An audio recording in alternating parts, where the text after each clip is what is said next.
Let's turn to immigration, because you talked about that in your official response on Tuesday. Here's what you said.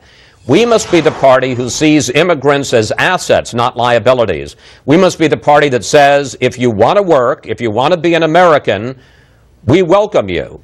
Question, do you support the bipartisan Gang of Eight in the Senate, which has put together at this point kind of a blueprint, an outline for immigration reform that says that they would allow people, the 11 million illegals, to stay here? They would give them some legal status, not a path to citizenship, but some legal status right away, and once you get enforcement of the borders, then a path to citizenship.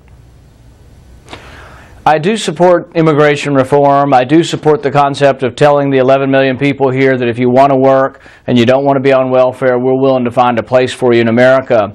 As far as the bipartisan proposal, I'll support it on one condition, and that's that we have a report that says the border is being secured, but that report comes back and is voted on Congress. And this is my idea that I've been promoting, and it will be an amendment or a substitute for their bill, is that each year over a 5 or 6 year period, we have to have a report by an investigator general from the GAO that comes back and says the border is secure.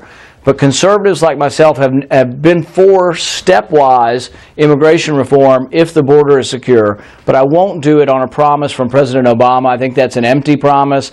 And I frankly think that we need to trust but verify. And so my amendment will have a report each year over 5 years that Congress actually has to vote on to say the border is secure. Well, let me ask you about that, because there is a White House draft of a comprehensive immigration plan that started circulating this weekend, which would allow the 11 million a path to citizenship without any linkage to border enforcement.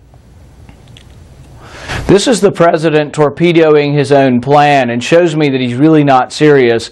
There are many people who think Democrats bring up these ideas as wedge issues. They don't really ever want to pass them because then they would no longer have the Republicans to blame.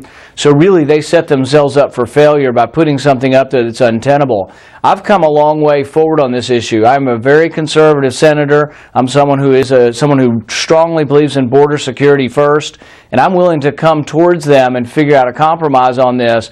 But when they come out and adamantly say my way or the highway, and if Congress doesn't ask, I'll put it on the desk and say pass it now, that's no way to get it done. And then he'll blame it on us. But it seems to me to show that really the president really doesn't want immigration reform.